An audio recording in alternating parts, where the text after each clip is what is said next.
Hello my dear student, आज मैं आपको बताने वाला हूँ मोस्ट एक्सपेक्टेड क्वेश्चन जो कि 2025 के 10th क्लास के सीबीएसई बोर्ड में आ सकते हैं, नहीं भी आ सकते हैं। लेकिन इसके पहले मैंने 2 वीडियो बनाया और 2 वीडियो बहुत ही ज़्यादा इंपॉर्टेंट है। क्यों? क्योंकि देखो उसमें 2 वीडियो में जितने भी क्वेश्चन है वो मोस्ट इंपॉर्टेंट रिपीटिंग क्वेश्चन है, यानी कि वो इसके पहले 2 से 3 बार बोर्ड में आ चुके हैं, सीबीएसई बोर्ड के एग्जाम में आ चुके हैं। इसके लिए वो 2 वीडियो का लिंक मैंने डिस्क्रिप्शन में दिया है, आप लोग जाके देख सकते हैं।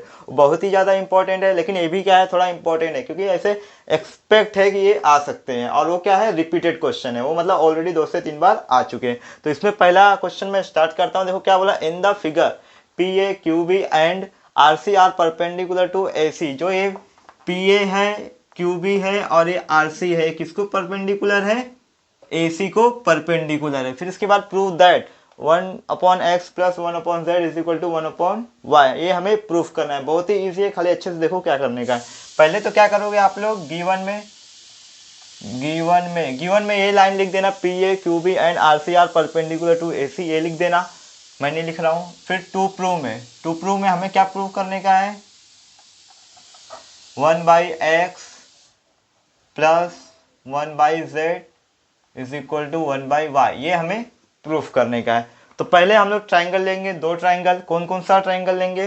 पहले मैं लेता हूँ ट्राइंगल क्यू बी ए और ट्राइंगल, नहीं, पहले ट्राइंगल लेता हूँ मैं क्यू बी सी और दूसरा ट्राइंगल लेता हूँ पी ए सी। तो लिख दोगे यहाँ पे in triangle Q B C और एंड सेकेंड ट्राइंगल, पहला तो ये हो गया क्यू बी सी, सेकेंड हो जाएगा मेरा P A C, triangle P A C. अब पहले तो हमें इन दोनों ट्राइंगल को सिमिलर प्रूफ करना होगा। तो सिमिलर प्रूफ करने के लिए पहले ही देखो क्या बोला गया है, ये जो पी ए है परपेंडिकुलर है और एक जो क्यू बी है ये भी परपेंडिकुलर है, ये भी परपेंडिकुलर है। तो क्या होगा, 90 डिग्री का एंगल बनेगा। तो यानी कि angle Q B C is equal to angle P A C. तो पहला ही हो जाएगा हमारा angle Q B C is equal to angle, दूसरा क्या है, पी ए सी। क्यों? ये दोनों के दोनों क्या है, 90 डिग्री है। रीजन तो गिवन में लिखा ही है, क्या है, ये सब परपेंडिकुलर है। अब दूसरा क्या होगा, ये हो गया पी ए सी, दूसरा हो गया क्यू बी सी। हाँ देखो, अब इसमें एक कॉमन एंगल मिल रहा है, क्या, हमारा एंगल सी है। देखो दोनों में ही क्या है, कॉमन है, यानी कि क्यू सी बी बोलो या फिर बी सी क्यू बोलो। तो मैं क्यू सी बी और एंगल पी सी ये ले लेता हूँ। तो यहाँ पे लिख दोगे एंगल, देखो ये जो एंगल सी है क्या है, दोनों में ही कॉमन है। तो यहाँ पे बोल सकता हूँ मैं angle Q C B is equal to angle, दूसरा एंगल क्या है हमारा, P A C, P C A, sorry, P C A. Reason लिख दोगे, कॉमन एंगल।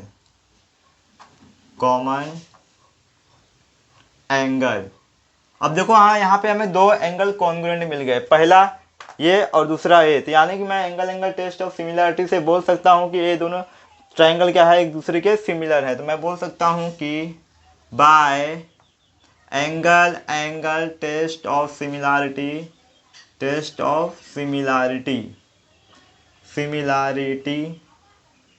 क्या होंगे, जो ट्राइंगल हमारा क्यू बी सी है ये सिमिलर टू ट्राइंगल क्या हो जाएगा, पी ए सी। अब अगर ये ट्राइंगल दोनों क्या है, सिमिलर है, तो इनके जो करस्पॉन्डिंग साइड के जो साइड होंगे वो भी क्या होंगे, मतलब इक्वल होंगे करस्पॉन्डिंग साइड के रेशियो। तो मैं बोल सकता हूँ कि इसमें क्या ले सकता हूँ मैं, क्यू सी नहीं, क्यू बी, हाँ पहले लेता हूँ क्यू बी डिवाइड बाय इसमें पी ए हो जाएगा इज इक्वल टू, दूसरा क्या होगा, बी सी ले लो, इसमें बी सी और इसमें हो जाएगा ए सी। समझाना, Q B, ratio of Q B divide by P A और इसमें बी सी और इसमें का ए सी ले लिया। तो यहाँ पे लिख दोगे corresponding sides of similar triangle. अब वैल्यू देखो दिया हुआ है यहाँ पे, क्यू बी का जो वैल्यू है y दिया है और पी ए का वैल्यू दिया है क्या, हाँ ए पी बोलो या पी ए बोलो, इसका वैल्यू x दिया है। यानी कि क्यू बी का जो वैल्यू होगा ये y होगा और पी ए का वैल्यू कितना दिया है, x दिया है। तो ये हो जाएगा बी सी डिवाइड बाय ए सी, इसे लिख दोगे इक्वेशन 1। अब आ जाओ सेकेंड में, ये तो इक्वेशन 1 हो गया। अब दूसरा हम लोग क्या लेंगे, अब दूसरा लेंगे हम लोग क्यू बी सी हो गया। अब लेते हैं हम लोग क्यू बी ए और दूसरा ट्राइंगल लेते हैं आर सी ए। तो यहाँ पे लिख दोगे कि यहाँ से स्टार्ट करता हूँ, यहाँ से स्टार्ट करता हूँ सेकेंड वाला। इन ट्राइंगल, ट्राइंगल कौन सा ले रहा हूँ मैं, Q B A, Q B A and second triangle क्या ले रहा हूँ इसमें मैं, are C A, are C ए। अब इसमें क्या होता है देखते हैं, आर सी ए। अब इसमें भी देखो क्या है 90 डिग्री, 90 डिग्री मिल रहा है, तो ये लिख दो पहले कि angle Q B A, Q B A equal to angle R C A. दोनों ही क्या है 90 डिग्री के, रीजन तो आपको पता ही है, गिवन में मैंने बताया परपेंडिकुलर है। तो अब दूसरा एक और चाहिए हमें। अब इसमें भी देखो जो ए एंगल ए है, ए भी क्या है कॉमन, देखो यहाँ पे एंगल ए और एंगल ए दोनों में ही है, यानी ये क्या है कॉमन एंगल है। तो मैं बोल सकता हूँ कि angle Q A B equal to angle R A C, R A C. Reason लिख दोगे कॉमन एंगल, ये हो जाएगा हमारा कॉमन एंगल। चलो ये हो गया हमारा कॉमन एंगल। इसके बाद दो एंगल कॉन्ग्रुएंट मिल गए, इसमें भी यही सेम यूज कर दो, by angle angle test of similarity, by angle angle test of similarity, by angle angle test of similarity. इसके बाद ठीक है, चलो इतना लिख दो पहले, angle triangle Q B A similar to triangle R C A, ये हो गया। अब इसमें भी क्या होंगे, करस्पॉन्डिंग साइड के रेशियो इक्वल होंगे। तो क्या क्या मिल सकता है इसमें, देखो पहला तो क्यू बी है, तो यहाँ पे लिख दो क्यू बी डिवाइड बाय, इसमें क्या होगा आर सी, इसमें भी आर सी लिखा हो ना, नहीं है आर सी, ठीक है, इसमें हो जाएगा R C is equal to, अब क्या मिलेगा ए बी है क्या, हाँ ठीक है, तो बी ए है तो इसको ए बी लिख दो, ए बी ए चलेगा, ए बी ए लिख दो और ए सी, हाँ इसे ए बी लिख दो, ए बी लिख दो, और इसमें सी ए की जगह ए सी लिख दो। तो इसमें भी same reason, corresponding sides of similar triangle. अब क्यू बी का वैल्यू है अपने पास y, आर सी का वैल्यू भी है अपने पास, देखो z is equal to A B का वैल्यू नहीं है अपने पास और ए सी का भी वैल्यू नहीं है, इसे लिख दो इक्वेशन 2। अब क्या करेंगे, इक्वेशन 1 और 2 को क्या करेंगे हम लोग ऐड कर देते हैं। तो यहाँ पे लिख देता हूँ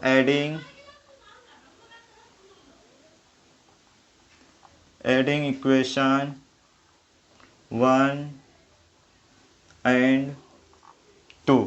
इक्वेशन 1 और 2 को ऐड करो। इक्वेशन 1 क्या है, पहले y प्लस एक्स, ये हो जाएगा, sorry y divide by x है, सॉरी यहाँ y डिवाइड बाई एक्स, और इसमें क्या है y upon z is equal to, इसमें पहले क्या है B C divide by A C, तो आ जाएगा B C divide by A C, plus इसमें क्या है A B divide by A C, A B divide by A सी।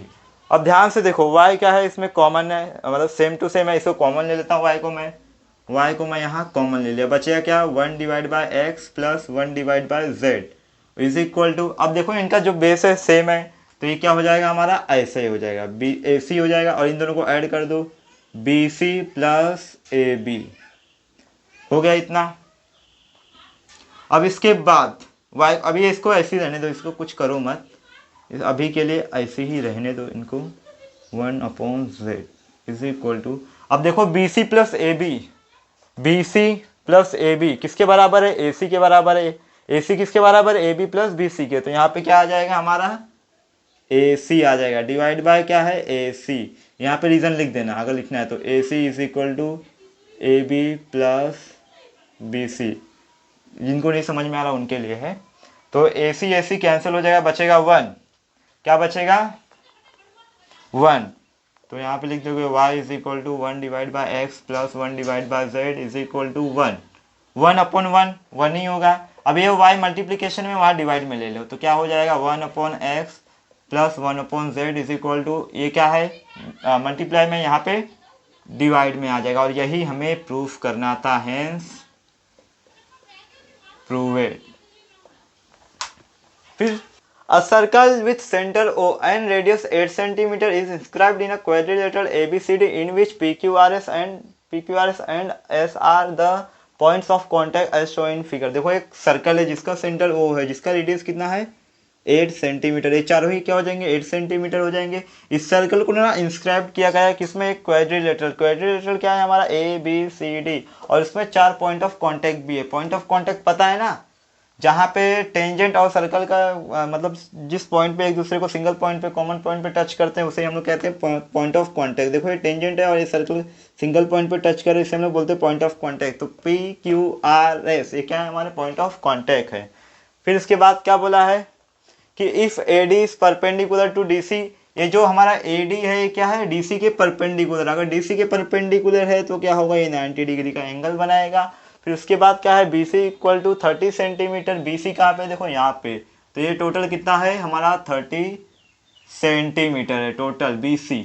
फिर उसके बाद क्या बोला है BS 24 सेंटीमीटर, ये कितना है 24 सेंटीमीटर है। इसके बाद then find the length of DC।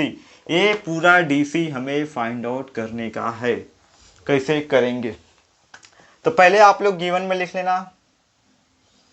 Given में लिख दो a circle with centre O and radius 8 centimetre inscribed in, ये पहला लाइन लिख देना। और पहला लाइन क्या यहाँ तक लिख देना, ये यहाँ तक लिख देना गिवन में।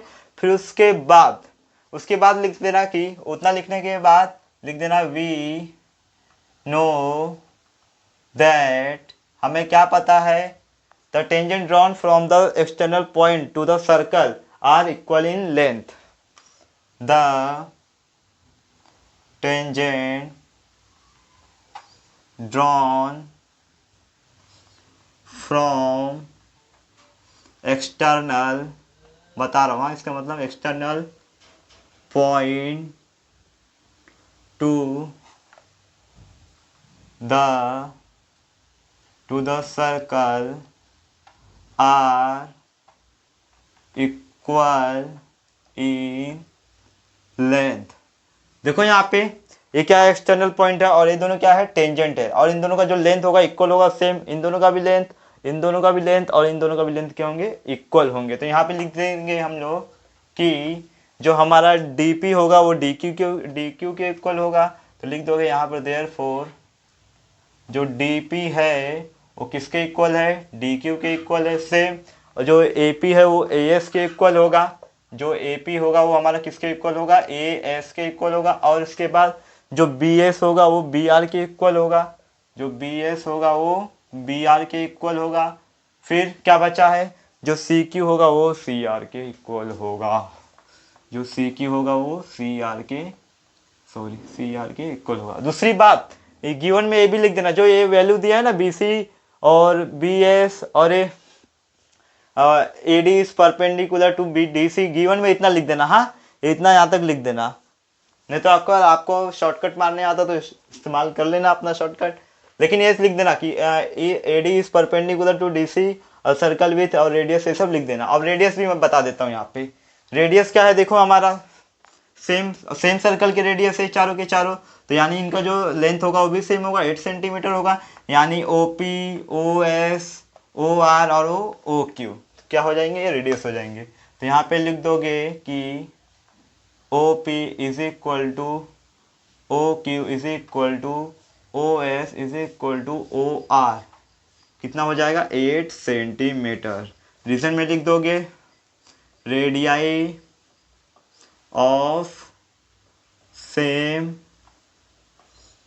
सर्कल, क्या हो गया, रेडियाई ऑफ सेम सर्कल। अब हमें चाहिए DC के लिए हमें क्या निकालना होगा, हमें QC निकालना होगा, DQ निकालना होगा। दोनों ऐड कर देंगे तो DC मिल जाएगा हमें। लेकिन अब ये निकलेगा कैसे, BR है, BC है हमारे पास। BC इज इक्वल टू क्या होता है, BR प्लस CR। और दूसरा ये जो BR है किसके बराबर है, BS के बराबर। नहीं समझेगा, देखो नहीं समझेगा, मुझे मालूम है। ठीक है, पहले लिखता हूँ मैं BC इज इक्वल टू, लिखता हूँ BC is equal to, BC किसके बराबर है, देखो BR प्लस सी आर के, तो यहाँ पे लिख दूंगा B R plus C R के बराबर है। अब ध्यान से देखो यहाँ पे जो बी आर है ये किसके बराबर है, बी एस के बराबर है। यहाँ पे मैंने बताया है जो बी आर है ये बी एस के बराबर है, तो मैं बी एस के प्लेस पे बी आर लिख सकता हूँ, यानी सॉरी बी आर के प्लेस पे बी एस लिख सकता हूँ। तो यहाँ पे बी आर के प्लेस पे आ जाएगा मेरा बी एस प्लस ये हो जाएगा सी आर। रीज़न मैं बता देता हूँ, यहाँ पे B S is equal to B R, यहाँ पे बताया भी मैंने, ठीक है। तो बी सी का बी सी ऐसे रहने दो। अब इसके बाद बी सी का वैल्यू कितना है 30 सेंटीमीटर है, और बी एस का वैल्यू कितना है, देखो बी एस का वैल्यू कितना है 24, तो यहाँ पे आ जाएगा 24 प्लस सी आर। अब इसको यहाँ माइनस कर दो, तो there four C R is equal to ये 24 यहाँ पे आएगा माइनस में, तो यानी हो जाएगा 30 माइनस 24, तो इसलिए हमारे पास सी आर कितना आ जाएगा 6 सेंटीमीटर। सी ई आर यानी ये कितना आ गया हमारे पास 6 सेंटीमीटर। सी आर कितना आ गया 6 सेंटीमीटर। और दूसरी बात आपको पता है जो हमारा सी आर है ये किसके बराबर है, सी क्यू के बराबर है। देखो यहाँ पे जो हमारा सी आर है वो सी क्यू के बराबर है, तो देयरफॉर मैं बोल सकता हूँ कि C R is equal to C Q is equal to 6 centimetre. Reason में लिखना है तो लिख दो, यहाँ पे जो हमारा सी क्यू है वो सी आर के बराबर है।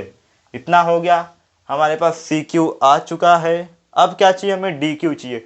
डी क्यू मिल जाएगा, दोनों को ऐड कर दोगे डी सी मिल जाएगा। तो कैसे मिलेगा डी क्यू, यहाँ पे तो कोई वैल्यू है नहीं, यहाँ पे भी नहीं है, लेकिन ये है हमारे पास रेडियस। अगर हम लोगों ने ये प्रूफ कर दिया, ये क्या है हमारा जो हमारा ये क्वाड्रिलेटरल दिख रहा है पी डी क्यू ओ, अगर ये प्रूफ कर दिया ये क्या है स्क्वायर, तो ये 8 सेंटीमीटर, स्क्वायर के चारों साइड इक्वल होते हैं, तो ये भी हो जाएगा 8 सेंटीमीटर मिल जाएगा। तो आइए पहले तो ये हमें पता है ये परपेंडिकुलर है तो 90 डिग्री होगा, तो पहले इतना लिख देता हूँ मैं। यहाँ पे कैमरे में दिख रहा है कि नहीं पता नहीं, है टाइम है अभी जगह है।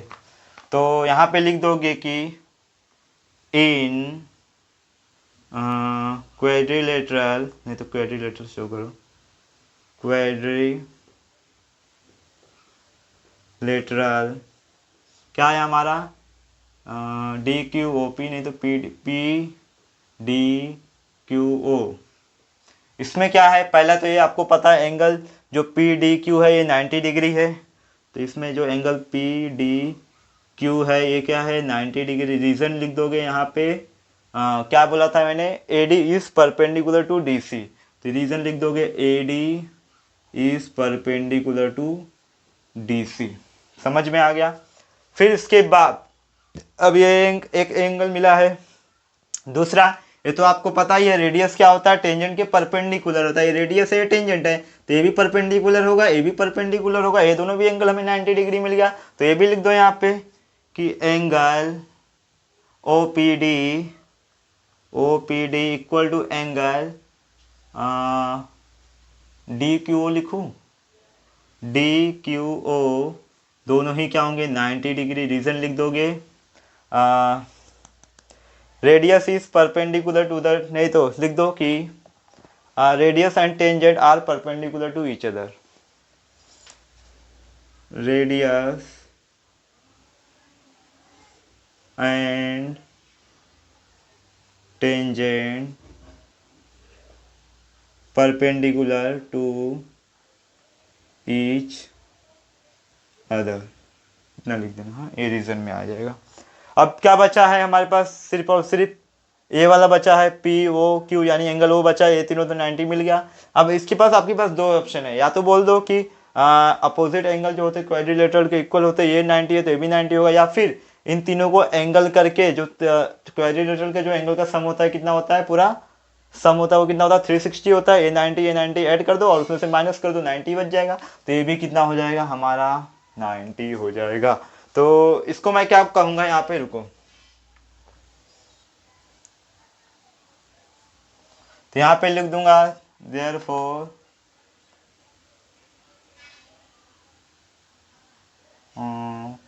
एंगल, आल्सो लिख दो, देयरफॉर मत लिखो, also angle P O Q, ये भी क्या हो जाएगा 90 डिग्री।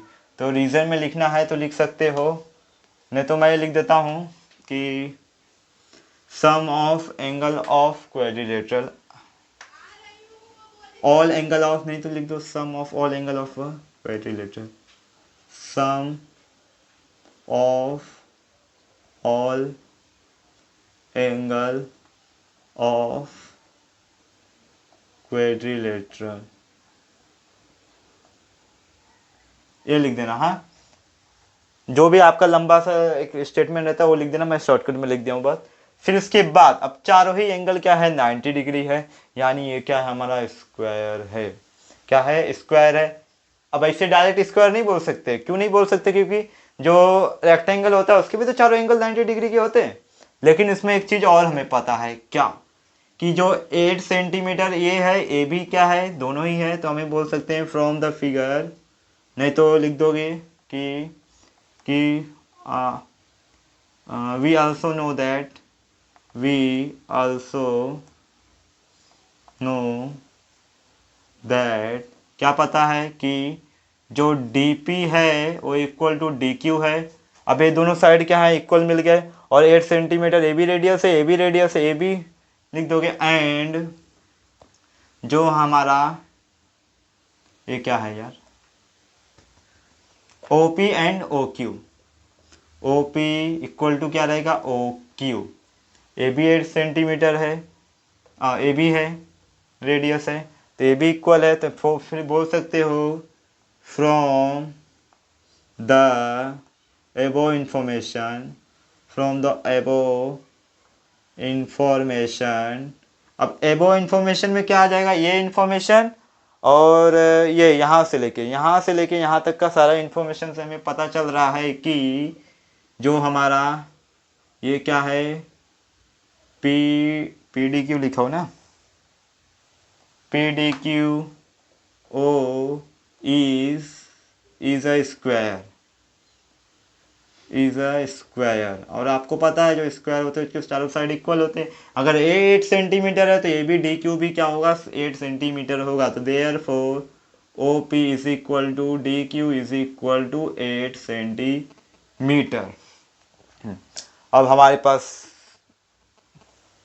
सी क्यू ऑलरेडी हमारे पास है, यहाँ पे कहाँ गया, ये 6 सेंटीमीटर है। अब डी क्यू भी मिल गया, हमें चाहिए क्या, डी सी। दोनों को ऐड कर दो, तो यहाँ पे लिख दो सी क्यू। इक्वेशन 1 और 2 लिखना है तो लिख सकते हो, लिख देना आप लोग यहाँ पे, इसे इक्वेशन 1 लिख देना, इसे इक्वेशन 2 लिख देना। फिर देयर फोर लिख दोगे यहाँ पे D C is equal to क्या हो जाएगा, D Q plus C Q. D Q कितना है अपने पास, 8 है, सी क्यू कितना है, 6 है, दोनों को ऐड करेंगे कितना हो जाएगा, 14 सेंटीमीटर। तो यहाँ पे लिख देना therefore the length of D C is 14 centimetre. हो गया।